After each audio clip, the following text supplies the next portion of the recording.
오늘은 이 마태복음 13장에 있는 말씀을 가지고 생산성이라고 하는 제목의 말씀을 증거하도록 하겠습니다. 어떤 밭에다가 씨를 뿌렸냐에 따라서 생산성이 많이 더 나올 수 있고 또 안 나올 수도 있고, 그러니까 이 생산성이 있느냐 비생산성이냐 이런 말들을 많이 하잖아요. 그러니까 어떤 사람이 일을 해도 그 사람이 굉장히 생산적으로 일을 잘하는 사람이 있고, 어떤 사람은 일은 열심히 하는데 생산성이 없어요. 비생산성으로 일하는 사람이 있죠. 그러니까 사람이 어느 곳에 가든지 인정받고 그 일을 성공시키기 위해서는 생산성 있는 사람이 돼야 된다 이 말이에요.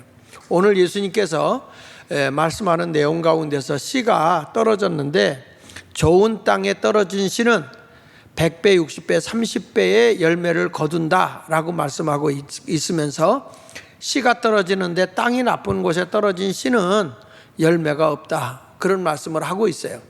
그러니까 똑같은 밭이지만 그 밭에 생산성 있는 밭이냐 생산성이 없는 밭이냐, 이렇게 말씀을 하면서 네 가지 마음밭을 얘기하고 있습니다.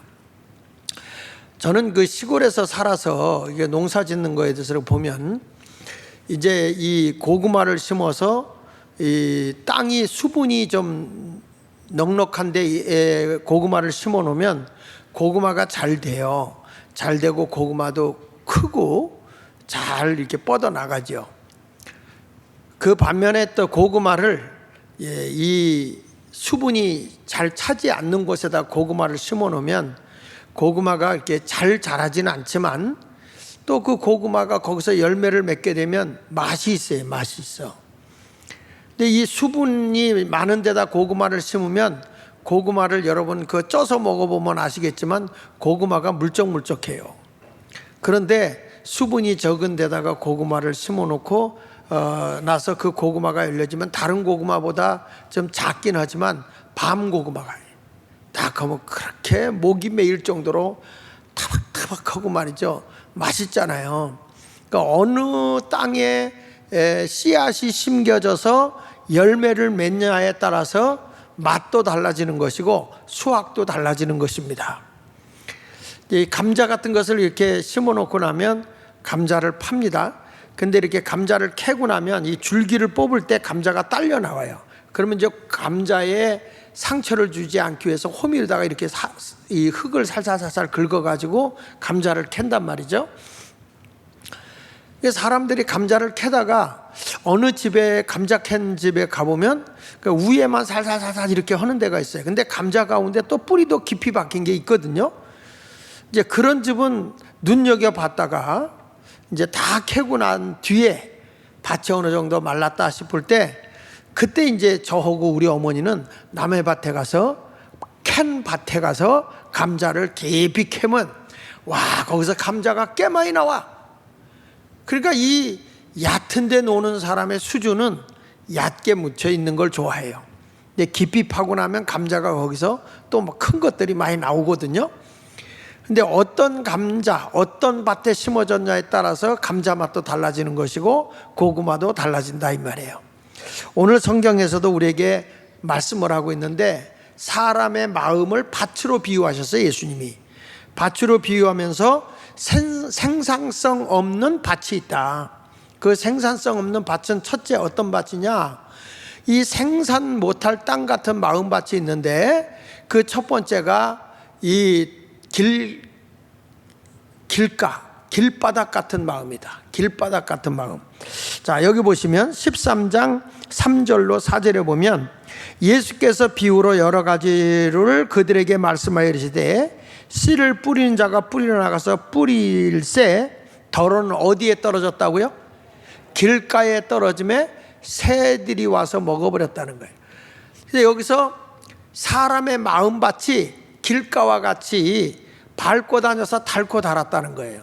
그러니까 그 사람들의 마음밭은 씨가 떨어져도 들어갈 자리가 없어. 이미 이 길가가 딱딱해가지고, 자기 중심적인 삶을 살아가는 사람은 언제나 누가 말을 해도 듣질 않죠. 자기 중심적인 사람은 자기 절대화 시켜버려요.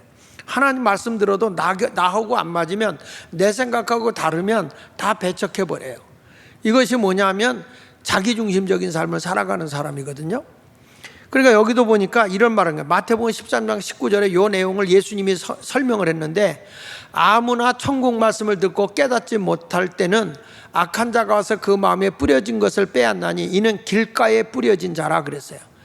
말씀을 딱 줘도 그 말씀이 내 속에 들어오지 않고 악한 것, 마귀가 와서 그 생각에 뿌려진 말씀의 씨앗을 빼앗아가 버린다는 거야. 그래서 하나님의 말씀을 씨로 비유한 것이고요, 여러분의 마음을 밭으로 비유한 거예요. 근데 길바닥같이 아주 닳고 다른 사람들이 있거든요. 그 고정관념 있고 자기중심적인 생각이 있어. 그래서 말씀을 들어도 전혀 감동이 없고 그냥 교회는 다니지만 명목상 교회만 다니는 사람이에요. 그리고 또는 교회를 다니면서도 깊이 못 들어오는 게, 그 우상이나 미신을 섬겼던 사람이 두려운 거예요. 우리 어머니 아버지가 이제 교회를 처음 가니까 저희 할아버지 할머니가 야, 집안 말아먹으랬냐는 거예요. 예수를 믿으면 집안이 뒤집어진다는 거예요. 그 미신을 섬기고 그러니까 뭐 저희 할머니는 별명이 반무당이에요. 무당이 굿하면 맨 앞자리 가서 은혜 받아요. 저를 끌고 다니면서 말이야. 근데 그러면서 그렇게 샤머니즘에 젖어 있는 집이에요. 근데 이게 뭐 이 교회를 다니면은 어디서 들었는지 집안이 뒤집힌다는 거예요. 근데 사실 우리 집은요, 뒤집혀야 사는 집이요. 이미 다 쩌르고, 하여튼 저희 할아버지는 동네 사람의 별명을 붙여주기를 성이 주씨에다가 이름이 정뱅이라고 그랬어요. 아침부터 술을 먹으면 저녁까지 먹으니까 뭐라고? 예, 주정뱅이야. 작은 할아버지는 성이 노씨에다가 이름이 상술이야. 노상술로 사는 거예요. 노상술로. 그런 집에서 사는데 뭐 집안이 형편없죠. 아버지가 학교를 보내달라고 그러면은, 국민학교를 지금으로 말하면 초등학교죠. 학교를 보내달라 그러면은 할아버지가 명언을 남겨. 이놈아, 술 마실 돈도 없는데 공부시킬 돈이 어디 있냐. 우리 집에 명언이요, 명언. 이렇게 집안이 쩔으니까 아버지가 공부하고 싶어서 찾아간 게 교회거든요. 그 교회를 다니기 시작하면서 결혼하고 나서도 어머니 아버지가 교회를 다니니까 집안 말아먹을 있냐고 그렇게 어머니를 구박하고 말이야. 그 담배 피다가 곤봉대로 머리를 막 지지고 그리고, 우리 어머니는 여기 정수리에 머리가 없어요. 그 정도로 뒤졌어. 그래도 어머니 아버지가 생명 걸고 교회를 다니는 거야. 그래서 우리 집안이 산 겁니다, 여러분. 복음이 들어온 거죠. 그런데 이 시골에 살아보면 알지만은 이 뒷뜰 같은 데다가 이렇게 집으로다가 이렇게 집을 하나 지어놔요. 그게 뭐냐면 집 터신이라고 그래요. 터신을 섬기는 거예요. 근데 터신을 어디다 해놓냐면 집에 안에 보면 구멍이 있어요. 구렁이. 집을 지켜주는 구렁이라 이거예요. 겨울에 얼어 죽지 말라고 거기다 집을 이렇게 해놔요. 그 집마다, 이게 시골에 가보면은 그 영이라고 그러죠. 영. 그 벼로다가 이렇게 지붕을 이렇게 다 해놔요. 엮어가 영으로 해가지고 이렇게 엮어 놓는데, 이제 그렇게 되면 어느 날은 또 이 뱀이요, 지붕 위로 이렇게 굴러가는 것도 있어요. 제가 어렸을 때 겨울이었는데, 지금도 기억나거든. 겨울이었는데 추우니까 이게 텐마루 앞에 햇볕을 쬐고 있었어요. 근데 뭐가 처마 밑으로 통통하더니 떨어졌어. 보니까 큰 구렁이요. 구렁이가 떨어졌어요. 그러니까 이제 집집마다 그런 구렁이를 섬기는 게 있었어요. 시골에는 그냥 몰라도 아는 척해요. 그런 거를 해놓고 신주단지 모신다 그러고 뭐 터신을 모신다 그러고 이런 샤머니즘에 젖어 있는 집이고, 그리고 큰 성황당 같은 데 가서 큰 나무들 거기 가서 막 빌고 뭐 떡도 해놓고 거기다가 새벽마다 가서 비나이다 이런 것도 다 한단 말이에요. 이 고목나무 앞에 가서 복 달라고 비니 나무가 복 줄 수 있어요? 그래서 나무가 속이 다 썩은 게 고목나무라는 거 아닙니까? 속 터져서. 사람들이 그렇게 어리석어요. 창조주가 만물의 영장으로 사람을 만들었는데 피조물인 나무를 섬길 정도가 되어버리니 얼마나 기가 차겠어요. 이렇게 어리석은 삶을 살아가고 있는 우리들이 바로 뭐냐, 길바닥 같다는 거예요. 지금까지 고정관념에 잡혀 있어가지고 혹시 교회 가면 집안에 무슨 일이 생길까, 두려움이 생길까, 이런 것 때문에 예수를 못 믿어요. 그리고 자기가 알고 있는 기독교에 다니면서도 그 선입견과 편견, 그러니까 예를 들면 바리새인이나 사두개파 같이 자기중심적으로 모든 걸 편견하고 자기하고 그 카탈로그 안에, 울타리 안에 딱 쳐놓고 나서 그 안에 들어오지 않는 거는 다 배척해버리는 그런 어리석은 삶을 살아가는 사람이 많다고요. 여러분, 세상을 살아가려면 사람의 생각이 좀 포괄적이어야 되고 넓게 생각하시기 바랍니다. 하나님의 생각은 우리 생각하고 달라요. 하나님의 계획은 우리의 계획과 다른 겁니다. 크고 길고 높고 넓으신 분이 하나님이신 거예요. 그런데 우리는 이 길바닥 같은 마음을 가진 사람은 닳고 닳았어요. 그래가지고 어떤 말씀이 들어와도 그것이 자기 안에 이렇게 숨겨져 있지 않아요. 말씀이 들어오질 않는 거예요.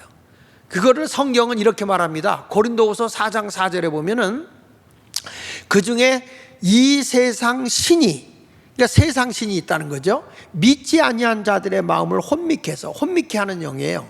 마음을 막 혼미하게 하여 그리스도의 영광의 복음의 광채가 비치지 못하게 하미니 그리스도는 하나님의 형상이다.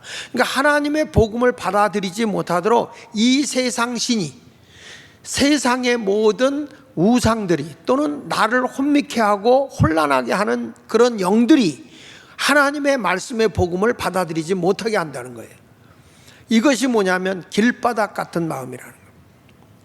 여러분, 이런 것에는 절대로 복음의 열매가, 천국의 열매가 맺어질 수가 없어요. 이런 사람에게는 하나님께로부터 주어지는 복된 열매가 나타나질 않아요. 이게 바로 이 길바닥 같은 마음이고, 두 번째는 돌짝밭 같은 마음이에요. 돌짝밭 같은 마음.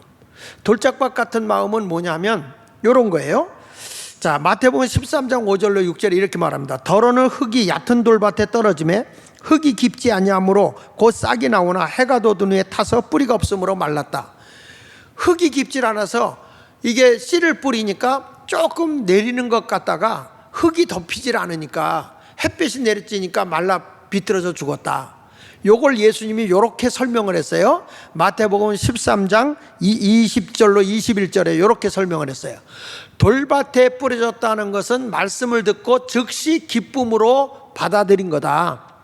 오늘 말씀을 듣는데 오늘 설교는 꼭 목사님이 나에게 하는 것 같아, 우리 집안을 보고 하는 것 같아, 아이고 어떻게 저렇게 알고 말씀을 할까, 오늘 나를 위로해 주는 말씀이야, 응답해 주는 말씀이야 하고 기쁨으로 받아들여. 그러다가 21절에 보면 그 속에 뿌리가 깊지 못하니까 잠시 견디다가 말씀으로 그 말씀 때문에 내가 환난이나 박해가 일어나게 되면 넘어진다는 거예요. 신앙생활을 하다가 조금 이상한 소리를 듣거나 무슨 잘못된 말을 들으면 신앙이 그냥 흐지부지 되는 거죠. 신앙생활 오래 하고 잘하는 것 같은데 직분을 받은 사람이라고 할지라도 자기에게 이 예수 믿는 것 때문에 어려움이 오거나 시련이 오게 되면 넘어지는 사람들이 많거든요. 여러분, 우리는 믿음의 지 온전케 하시는 예수만 바라봐야 할 줄로 믿습니다. 참 신앙생활하면서 보면 자기 때문에 시험 들어 교회 안 나오는 사람은 없고요, 하나같이 주변에 있는 사람, 누구 때문에, 목사 때문에, 장로 때문에, 권사 때문에, 우리 교회 그 누구 때문에가 많아. 근데 항상 우리는 내 자신을 돌아보라고 그랬거든. 내 자신을. 이제부터 여러분들은 환난이 오거나 핍박이 온다 할지라도 복음의 씨가 흩어지지 않고 형식적인 신앙생활 하지 말고 신앙의 뿌리가 깊이 박여져야 된다고요. 대개 이 돌짝밭 같은 마음밭을 가진 사람은 예수 믿는 걸 무슨 도깨비 방맹이 같은 식으로 믿어.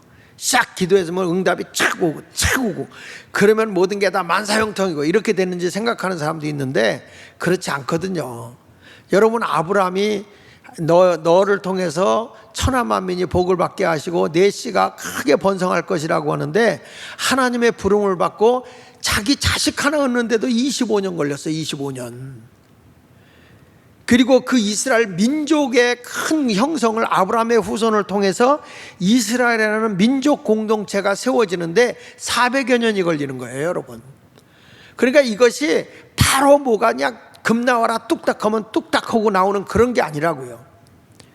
그러니까 다 하나님의 말씀의 씨가 내 마음밭에 떨어져서 이것이 신앙으로 잘 열매가 맺어져야 아름다운 그런 열매가 맺어지는 것이지, 그냥 획가닥 하는 신앙생활들이 있어요. 어느 때는 뭐 주 없이 살 수 없다고 그러다가 조금 지나면 나 없이 살 수 없다로 바뀌어. 그리고 교회도 안 나오고 말이죠. 신앙이 흔들리는 것. 이런 것이 바로 이 이기심 중, 자기 중심으로 이기적인 마음을 가지고 살아가는 사람들이기 때문에 이것이 바로 돌짝밭 같은 마음이다라고 얘기하고 있어요.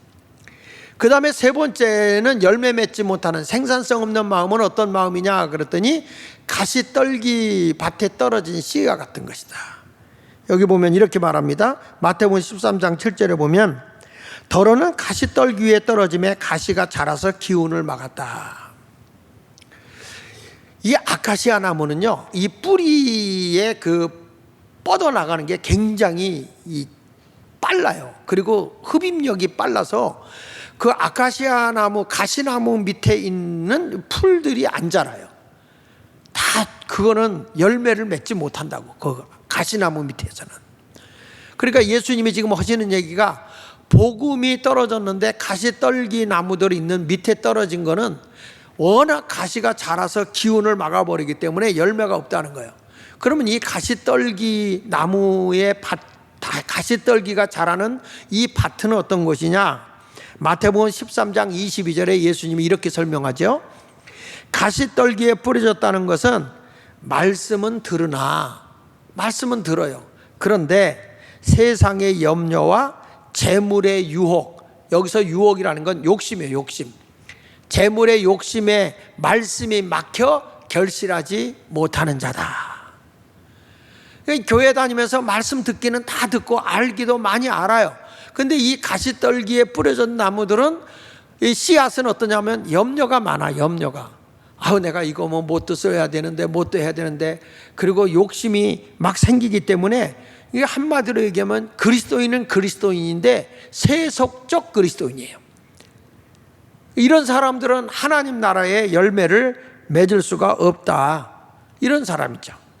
어떤 부자 청년이 예수님을 찾아와요. 성경에 보면 내가 어떻게 해야 영생을 얻을 수 있습니까? 이렇게 물어봤어요. 그랬더니 예수님께서 그 청년이 부자 청년이야. 근데 청년으로서 관원이라고 했으니까 괜찮은 직위에 있는 거예요. 이 청년에게 예수님이 보니까 참 괜찮거든. 그래서 이랬어요. 야, 내가 하나님의 계명을 지켜야지. 하나님의 계명 10계명을 지켜라.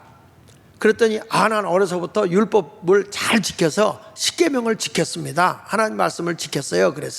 그러니까 예수님이 참 잘했다. 그런데 내게 한 가지 부족한 게 있구나. 그게 부족한 게 뭐냐 그랬더니 이 친구가 부자야. 재산이 많아. 뭐라는 거 아니? 너희 있는 것을 팔아서 가난한 자에게 나눠주고 나를 쫓으라. 그렇게 말했어요. 여러분, 우리 그리스도인들은요, 먹을 게 있고 입을 게 있으면 족한 거야. 근데 우리가 부자가 되면 뭐 하라고 그러냐면 그것만 가지고 사는 게 아니라 나누면서 살라는 거야. 베풀면서 살라는 거예요. 아멘. 늘 제가 얘기하잖아요. 돈은 쓴 것만 내 거라고. 쓰지 않고 죽으면 다 남의 제멋대로 쓴다고요. 그리고 귀한 줄 몰라요. 그러니까 우리 예수님도 이 청년에게 굉장히 재산이 많았던 모양이야. 부자 청년이라고 하니까 너 있는 것을 팔아 가난한 자에게 나눠라. 그랬더니 이 부자 청년이 재산이 많은 거로 근심을 하고 그냥 돌아갔다는 거예요. 그때 예수님이 하신 말씀이 부자가 천국 가는 것이 얼마나 어려우냐 하면 낙타가 바늘귀 문으로 들어가는 것보다 어렵다는 거예요. 바늘귀 문으로. 여러분, 바늘귀가 뭔지 아시죠? 바늘귀로 실도 끼기 어려운데 낙타가 어떻게 거기 들어가냐고. 바늘귀로 낙타가 들어가기보다 더 힘들다. 근데 이거는 여러분들이 그 시대의 이 문화를 알아야 돼요. 이 바늘귀 문이라는 건 뭐냐면 이스라엘 나라에 전쟁이 많습니다. 전쟁이 많기 때문에 성을 쌓아요. 성을 쌓고 낮에는 성문을 크게 열어놓고 막 사람도 들락날락하고 마차도 들락날락하고 막 이렇게 하게 돼 있어요. 근데 저녁이 되면 문을 다 닫아. 문을 다 닫아서 적이 들어오지 못하게 다 막아놓고, 그리고 조그만 문을 하나 열어놓는데 그 문을 통과하려면 낙타가 짐을 싣고 와서는 짐채 들어갈 수가 없어요. 반드시 짐을 다 내려놓고 낙타 한 마리가 겨우 비집고 거기 들어가게 돼 있어요.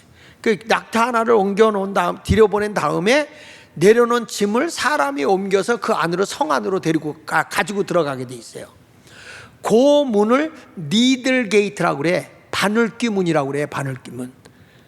그러니까 여러분, 우리가 볼 때 바늘귀 그러면 우리의 실 꿰는 걸로 알면 실 들어가기도 어려운 건데 거기에 어떻게 낙타가 들어가겠어요? 그건 아니고 그 시대에 그 문을 얘기하는 거야. 그러니까 우리 주님이 천국을 못 간다고 얘기하는 게 아니고, 내가 하나님 나라 가려고 하면 내 욕심으로 꽉 차고 짊어지고 있는 것들 내려놔라 이거예요. 내려놓고 들어가야 천국에 간다는 거예요.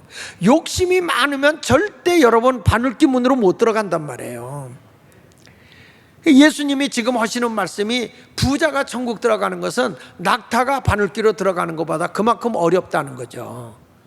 그러니까 또 오늘 여러분들 보고 부자 되지 말라는 얘기는 아니야. 부자 되세요. 근데 부자의 목적이 뭐냐는 거야. 인생은 나 하나 먹고 입고 살면 족한 건데 왜 욕심이 그렇게 많아? 유명한 행복론자인 칼 히티가 말한 것처럼 사람의 욕심이라는 건요, 가질수록 커진다고 그래서 가질수록 커져서 꼭 뭐와 같으냐, 바닷물을 마시는 것 같아서 가지면 가질수록 더 갈증을 느낀다는 거예요. 더 바닷물을 마시면 마실수록 갈증을 느끼잖아요. 여러분들은 어때요? 월세 살고 있는 사람은, 단칸방 사는 사람은 월세라도 방 2칸짜리 갖고 싶고, 이 월세 살던 사람은 전세방 갖고 싶고, 전세방 가는 사람은 내 집 갖고 싶고, 내 집 가는 사람은 좀 큰 집 갖고 싶고, 큰 집 가진 사람은 좀 더 좋은 집, 좋은 위치에 살고 싶고, 그러면 또 자가용 갖고 싶고, 자가용 가지면 더 좋은. 인간의 욕심은요 끝이 없어요. 뭘 아닌 것처럼 내숭 떨고 있어요. 다 사람은 욕심이 있어요. 욕심 없는 사람이 어디 있어? 그런데 그런 욕심을 자기가 비워야 천국이 보이는 거예요. 세상에 욕심이 많을수록 우리는 절대로 천국이 안 보여요. 세상 것만 보이는 거야.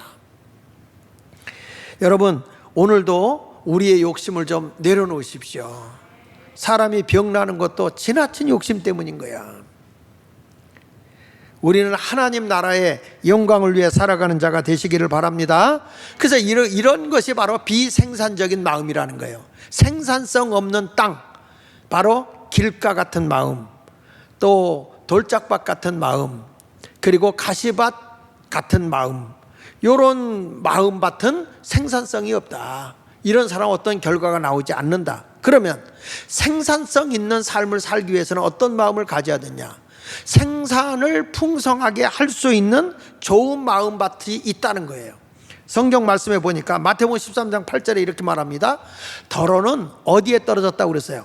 좋은 땅에 떨어졌다. 좋은 땅에 떨어짐에 어떤 것은 100배, 어떤 것은 60배, 어떤 것은 30배의 결실을 했다.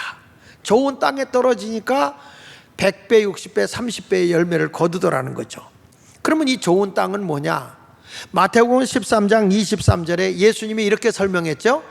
좋은 땅에 뿌려졌다는 것은 말씀을 듣고 뭐 하는 자? 깨닫는 자라는 거예요. 말씀을 듣고 깨닫는 자니, 이런 사람은 그 말씀을 듣고 깨달으니까 그 말씀대로 살아서 결실하여 그 말씀대로 사니까 이 사람의 얼마만큼의 열매가 있냐? 100배, 60배, 어떤 것은 30배가 되더라 그 말이에요. 여러분, 그래서 우리 마음밭이 좋아야 되는 겁니다. 폴 메이어라는 사람은 이렇게 말했어요. 생산은 결코 우연이 되지 않는다. 생산 있는 건 우연이 되는 게 아니다. 그것은 항상 최선의 열매를 얻고자 하는 결심, 그것을 이루기 위한 현명한 계획, 그리고 그 계획을 실천하는 집중된 노력의 결과다. 그러니까 사람이 어떤 생산을 하기 위해서는, 좋은 열매를 얻기 위해서는 그냥 우연이 되는 게 아니라 내가 그렇게 살아보겠다는 결심, 그리고 그렇게 해야 되겠다는 계획, 그리고 인간의 노력, 이것이 다 합쳐졌을 때 그 생산성 있는 게 나온다는 거죠. 가만히 있고 감나무 밑에서 입 딱 벌리고 있는데 모든 게 이루어질 것이라 이런 생각을 해서는 안 된다는 거예요. 여러분들이 배우고 또 계획을 세우고 열심히 노력해서 무엇인가를 이루어 가야 되는 거예요. 이런 분도 있어요. 어떤 사람은 될 대로 되라는 식으로 에라 모르겠다, 오늘 하루 살아서 먹고 살다 그냥 끝내면 되지, 이런 식으로 사는 게 아니라 계획을 세워야죠. 하나님은요, 심는 자에게 주시는 거예요. 갈라디아서 6장 7절에 말하잖아요. 야, 스스로 속이지 마라. 하나님은 업신여김을 받지 아니하시나니 사람이 무엇으로 심든지 그대로 거두리라. 여러분, 내가 아무것도 안 심는데 하나님이 준다? 그런 하나님 아니라는 거야. 너희들 속지 마라. 하나님도 사람이 노력한 것 위에 더해주는 것이지, 심는 대로 거두게 하시는 하나님이지, 내가 아무것도 안 했는데 하나님이 주시겠다? 그건 아니에요. 그런데 어떤 사람은 육신의 것을 심고 영의 것을 거두려고 해서는 안 되겠죠.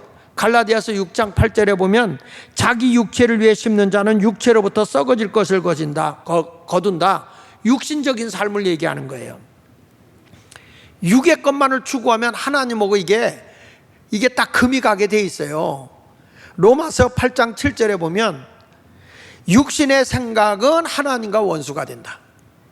우리는 영의 생각을 해야 되는데 계속 육의 자기 욕심, 자기 뜻대로만 살려고 하면 하나님과 원수가 되나니 이는 하나님의 법에 굴복하지 아니할 뿐 아니라 할 수도 없다. 하나님 말씀을 들어도 그건 나하고 상관없어. 버린다는 거예요. 말씀의 씨가 내 육비에 떨어지지 않는다는 거예요. 8절에 보면 육신에 있는 자들은 하나님을 기쁘게 할 수 없다. 여러분들은 하나님을 기쁘게 하는 삶을 살아가십시오. 그래야 우리 하나님이 귀한 것을 주신단 말이에요. 로마서 8장 13절에 이렇게 말하거든요. 너희가 육신대로 살면 반드시 죽는다. 육으로 살면. 그런데 영으로서 몸의 행실을, 몸의 정욕을, 몸의 욕심을 죽이면 영이 산다. 이렇게 우리에게 일러주는 거예요. 여러분 기억하십시오. 내가 이 세상에서 100배, 60배, 30배 열매 맺는 삶을 살려고 하면 먼저 심어야 합니다. 우리는 육의 것을 심는 게 아니라 영의 것을 먼저 심어야 돼. 갈라디아서 6장 7절 하반절에 사람이 무엇으로 심든지 그대로 거두는 거예요. 콩 심은데 콩 거두는 거예요. 팥 심으면 팥 거두는 거예요. 무 심고 고구마 건져요? 무 심으면 무 나오는 거예요. 심는 대로 거두는 거야. 그러니까 내가 심지 않고 뭘 거둘 줄로 착각해서는 안 된다고요. 마태복음 25장 26절에 보십시오. 한 달란트 받은 자가 게으름 피고 아무것도 안 했을 때 예수님이 하신 말씀이에요. 그 주인이 대답하되 악하고 게으른 종아, 나는 심지 않는 데서 거두고 해치지 않는 데서 모으는 줄 내가 알았느냐. 여기 보니까 하나님이 뭐라고 얘기해요? 심어야 돼, 뿌려야 돼, 해치지 않는 데서 모으는 줄 아냐. 그 말은 뿌려야 거두는 거다. 뿌리지 않고 거둘 수 없는 거야. 이렇게 말하는 거죠. 기독교는 뭐 아무것도 안 하고 하나님 알아서 해주세요. 그리고 찬송가도 그렇게 부르대. 아시지요 아시지요. 모른다 몰라. 하나님은요 심지 않고 거두는 법이 없어요. 심지 않고. 시편 128편 2절에도 말씀하거든요. 내가 내 손이 수고한 대로 먹을 것이라. 내가 복되고 형통하리로다. 하나님의 말씀에 의지하고 내 손이 열심히 수고하잖아요. 그러면 하나님이 복을 주는 거예요. 그냥 뭐 잘 거 다 자고 먹을 거 다 먹고. 근데 열심히 사는 사람들 보면 달라요. 열심히 내 손으로 수고하는 거예요. 보세요. 이 무엇을 심느냐에 따라 다른 거잖아요.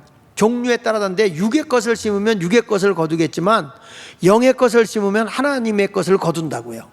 갈라디아서 6장 8절에 이런 말이에요. 자기 육체를 위하여 심는 자는 육체로부터 썩어질 걸 거둔다. 그래서 육체를 위해서는 막 에어로빅도 하고 막 헬스도 하고 뭔가 해보려고 애를 써요. 막 뭐 육체의 건강을 위해서 뭐 음료수도 건강한 거 막 보약만 퍽퍽 데려 먹고 말이지. 물론 육체는 건강해질 수 있죠. 그건 유괴로부터 얼마 안 돼서 다 썩어지는 거예요. 죽는 거예요. 뭐 세상에 내놓으라는 훌륭한 사람도 다 세상 뜨지 않았습니까? 아유, 뭐 한 시대에 뭐 한 60만의 교인을 이끌던 조영기 목사님도 다 세상 떴어요. 한 시대에 거장들도 다 세상 떴어요. 한국의 성자라고 했던 한경직 목사님도 세상을 뜨셨고요. 지가 하나님이라고 떠들었던 문선명이도 이단에 통일교도 죽었대요. 자기가 하나님이라고 크게 떠들었던 박태선 있죠. 그 사람도 저 부산에 가보니까 부산에 지금 무덤을 크게 해놨더라고. 왜 그러냐면 부활 때 하나님이 나온디야. 얼마나 웃겨요. 그리고 얼마 전에 막 욕심도 많고 막 귀신을 쫓아내고 하는 김기동이라는 목사 있었잖아요. 이단으로 몰려고 그랬었잖아요. 근데 이분이 노욕이 생겨가지고 막 여론에서 막 떠들고 참 시끄러웠어요. 근데 보니까 어저께 보니까 돌아가셨던데? 어제 보니까 죽었어. 뭐 그렇게 인간 욕심 부리고 기를 쓰고 애써봐도 죽을 거예요. 옆 사람에게 제가 예언 하나 할게요. 여러분 100년 뒤에 이 자리에 아무도 없을 거예요. 내가 말하는데 땅속에 다 들어가서 다 죽을 거야. 뭐 그 육의 것을 위해서 그렇게 애를 쓰고 노력하고 막 헬스하고 아이고 남산 저 꼭대기 올라가 보세요. 거기서 운동하는 사람은 다 할아버지들 할머니들이야. 젊은 사람들은 없어요. 할머니들이 할아버지들이 거기서 하고 막 우통 벗고 막 하는데, 근데 걷는 거는 역시 노인이야. 이렇게 걷는데 이렇게 걸어. 그래 본들, 여러분 육의 것을 위해 심어봐야 육의 것은 썩어지는 겁니다. 근데 뭐라, 성령을 위하여 심는 자는 성령으로부터 영생을 거둔다고 갈라디아서 6장 8절에 말하잖아요. 그래서 우리는 영이 살아야 돼. 영적으로 속사람이 살아야 할 줄로 믿습니다. 그런데 내가 영적으로 심어놓잖아요. 때가 되면 거두는 거예요. 때가 되면. 성경 갈라디아 6장 9절에 이렇게 말합니다. 선을 행하다 낙심하지 마라. 포기하지 아니하면 때가 이름에 거두리로다. 여러분 선하게 살다가 낙심하지 마세요. 아니 우리 주변에 보면 못된 것들은 더 잘 되는 것 같고, 선하게 살려고 하는 사람들은 더 어려움이 많아. 그렇죠? 나만 그렇게 보나? 근데 참 어려움이 많아요. 그래도 여러분 결론적으로 보면 선으로 행한 자가 승리하는 거예요. 그래서 예수님은 말하는 거예요. 선으로 악을 이겨라. 선으로 악을 이겨라. 여러분 다 때가 있습니다. 인내하면서 기다리시기 바랍니다. 뭐 우리 예수 믿는 거 뭐 도깨비 막 금 나와라 뚝딱 이렇게 되는 게 아니에요. 인내해야 되는 거야. 전도서 3장 1절로 2절에 보세요. 범사에 기한 있고 천하 만사가 다 때가 있다 그랬어. 범사에 기한 있고 천하 만사가 다 때가 있는 거예요. 여러분 뱃속에 아이가 몇 달 있어야 돼? 10달 있어야 돼. 임신하고요. 임신하고 10살 있어야 되는데, 아유 손주 보고 싶어. 야 2달 만에 뽑아내라. 그게 나올 수 있는 거냐고요. 다 날 때가 있고 죽을 때가 있는 거예요. 전도서 3장 2절에 보니까 봐라, 날 때가 있고 죽을 때가 있으며 심을 때가 있고 심은 것을 뽑을 때가 있는 거다. 여러분 여기다 배추를 심어도요, 오늘 심고 내일 거두겠다고 가서 파헤쳐고 왜 배추 안 나왔나 그러는 사람이 있으면 바보, 정신 나간 사람이죠. 다 배추도 기한이 있고요, 때가 있어요. 여러분들도 예수님을 믿고 다 때가 있어서 아름다운 삶을 살아가시기 바랍니다. 그렇다면 내가 이 풍성한 100배의 열매를 맺기 위해서 어떤 마음을 가져야 되느냐? 성경은 이렇게 말한다고. 땅에서 복을 받는 비결은, 따라하세요, 온유한 자. 마태복음 5장 5절에 이렇게 말해요. 온유한 자는 복이 있나니 그들이 땅을 기업으로 얻는다. 믿으시면 아멘. 이 온유라는 것은 부드러운 마음이고 따뜻한 마음이에요. 이 온유라고 하는 말을 이 글레다너스라고 하는 주석학자가 얘기할 때는 이 미크니스라는 단어를 썼거든. 근데 이 온유라는 게 뭐냐면 이런 거예요. 이 글레다너스가 얘기한 그 해석한 걸 보면, 약을 올려도 화를 내지 않는 마음. 자, 한번 따라해 봅시다. 약을 올려도, 크게 하세요. 약을 올려도 화를 내지 않는 마음. 근데 여러분은 약을 안 올려도 승질 내잖아. 그런데 약을 올려도 화를 내지 않는 마음이 온유라는 거예요. 근데 온유한 자가 미련한 것 같은데 성경은 뭐라고 하냐면 그들이 땅을 기업으로 받는다는 거예요. 그러니까 세상의 이치가 그래요. 온순한 짐승이 더 많고 땅을 많이 차지합니다. 그런데 쌓아나온 맹수들은 점점 깊이 쫓겨 들어갑니다. 그만큼 맹수들은 땅이 좁아져요. 그런데 온순한 짐승들은 점점 넓어지는 거예요. 여러분 어떤 사람이 되겠습니까? 온유한 자가 되셔서 땅의 복을 받으시기를 바랍니다. 말씀의 씨가 좋은 땅에 떨어지면은 100배, 60배, 30배 열매를 얻어지는데, 그러면 내 마음밭인데, 내 마음이 마음밭인데 어떤 마음을 갖는 걸 얘기하는 거냐? 좋은 땅이라는 거는 23절에 이렇게 말했죠. 마태복음 13장 23절 다시 한번 보면 좋은 땅에 뿌려졌다는 것은 말씀을 듣고 뭐 하는 자? 깨닫는 자라는 거예요. 이런 사람에게 100배, 60배, 30배의 열매가 있다. 성경은 이렇게 말하는 거예요. 말씀을 듣고 뭐 하는 자? 깨닫는 자. 그런데 누가복음 8장 15절에는 요 해석을 또 이렇게 합니다. 좋은 땅에 있다는 것은 착하고 좋은 말씀인데, 좋은 마음인데, 착하고 좋은 마음인데 말씀을 듣고 뭐 하는 자? 지키는 자. 이런 사람이 그 말씀을 듣고 인내하면서 말씀을 지킨다는 거예요. 이런 분들은 100배, 60배, 30배의 결실이 있다는 거예요. 자, 마태복음에서는 말씀을 듣고 깨닫는 자, 그리고 누가복음에서는 말씀을 듣고 뭐 하는 자? 지키는 자. 인내하면서 말씀을 듣고 지키는 자예요. 하나님 말씀대로 순종하는 자가 여러분 열매가 맺어지게 될 걸 믿으시기 바랍니다. 또 같은 내용인데 마가복음 4장 20절에 보면 좋은 땅에 뿌려졌다는 것은 곧 말씀을 듣고 받아, 그 말은 뭐냐면 받아들였다 그 말이야. 하나님의 말씀을 반발하거나 이렇게 부인하는 게 아니라 그 말씀을 내가 받아들였다. 그랬더니 30배, 60배, 100배의 결실을 거두게 되었다. 쉽게 말해서 하나님 나라의 말씀을 내 마음밭에 아멘으로 받아들여 순종하는 거예요. 순종하는 거. 그 말씀을 믿고 순종하는 자에게는 100배, 60배, 30배의 결실을 거둔다 그 말이에요. 이런 사람에게 생산성 있는 사람이 되는 것입니다. 여러분들이 회사나 인간관계, 대인관계 할 때도 어떤 자세를 가냐면 마음이 온유해야 돼. 마음이 온유한 사람은 그분의 말을 듣고 깨닫고 그분의 말씀을 받아들일 수 있어야 되고 그분의 좋은 말은 내가 지켜줄 수 있어야 돼요. 사람이 굉장히 똑똑해요. 그래서 이성적이고 계산적이고 그냥 따져요. 이런 사람 옆에는요, 참 그 사람 말이 다 옳아. 그 사람 말이 참 좋아. 그런데 그런 사람 옆에는 사람이 안 끼는 거예요. 어떤 사람 옆에 있느냐? 따뜻하게 사람을 이렇게 대해주는 사람, 온순한 마음의 사람이 끼는 거예요. 내가 봐도 그런 사람이 있어요. 참 사람 나무랄 것 없어요. 참 올곧고 아주 참 그분의 말을 들어보면 100번 1000번 다 옳아. 그런데 사람 앞에 대하는 거 보면 아주 찬송가를 불러 잔바람이 싸늘하게 그냥 나오고 틀리면 사람을 탁 쳐내는 거예요. 쫙쫙 쳐내는 거예요. 이런 사람은 안 됩니다. 사람을 그럼에도 불구하고 품어야 돼. 이게 온유예요. 여러분 어때요? 주변에 사람이 많이 끼는 편이요? 떨어지는 편이요? 내 죄를 내가 알렸다.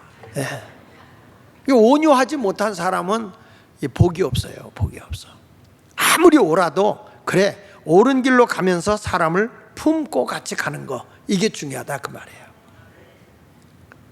그 다음에 또 어떤 사람이 되냐면 따라합시다. 감사하는 마음. 크게 하세요. 감사하는 마음. 사람이 온유한 마음은, 여유가 있는 사람은 어떤 사람이 되냐면 감사해야 돼. 하나님 말씀이 들어오도 감사하는 마음이 있는 사람은 그 말씀을 받아들여요. 근데 여기서 원망이나 불평이 꽉 차 있는 사람은 말씀이 받아들여집니까? 아, 설교 듣는데 저건 나들으라고 저 목사가 막 여기다 분노를 퍼물고 막 입에 목사 저 막 이러면서 욕을 해요. 막 이런 사람들은 하나님 말씀이 마음밭에 떨어질까 안 떨어질까요? 절대 안 떨어져요. 그러니까 마귀가 와서 그걸 하죠. 그러니까 늘 감사하는 마음이 있는 사람은 그 모든 말씀을 들어도 그게 쏙쏙 자기에게 들어오는 거예요. 그래서 시편 50편 23절에 감사로 제사를 드린 자가 나를 영화롭게 하느니 그 행위를 옳게 하는 자에게 내가 하나님의 구원을 보이리라. 그렇습니다. 감사함으로 하나님을 영화롭게 하라. 우리는요, 먹든지 마시든지 무엇을 하든지 다 하나님의 영광을 위해서 하는 자예요. 무엇 해도. 그러니까 우리 하나님을, 근데 무엇으로 하나님께 영광을 돌리냐? 무엇으로 하나님을 영화롭게 하느냐? 하나님께 감사하라는 거예요. 장로계 장시자 칼빈은 이런 얘기를 했어요. 오직 하나님의 영광만을 위해 사는 자들이 그리스도인이다 그랬어요. 내가 그리스도인이라면 어떤 사람이냐? 하나님의 영광을 위해 살아야 된단 말이에요. 그러면 하나님께 무엇으로 영광을 돌릴 수 있느냐? 감사의 제사라고 그랬어요. 시편 50편 23절에 보세요. 감사로 제사를 드리는 자가 나를 영화롭게 하는 거다. 하나님께 감사해야 돼.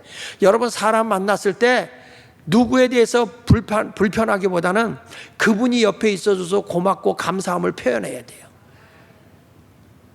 집사님이 옆에 계셔서 난 감사해. 자식을 볼 때 나는 네가 옆에 있어서 감사하다. 나는 네가 있어서 고맙다. 엄마 아버지가 옆에 있어줘서 고맙고 감사해요. 이게 자식들이 해야 할 도리 아닙니까?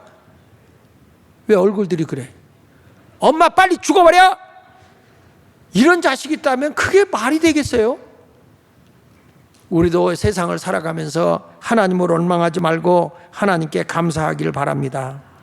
오죽하면 미국에 가면 카네기홀도 있습니다만 카네기가 그런 얘기했어요. 사람이 왜 감사를 모르냐? 너무 안전하고 편하게 사니까 감사를 모른다는 거예요.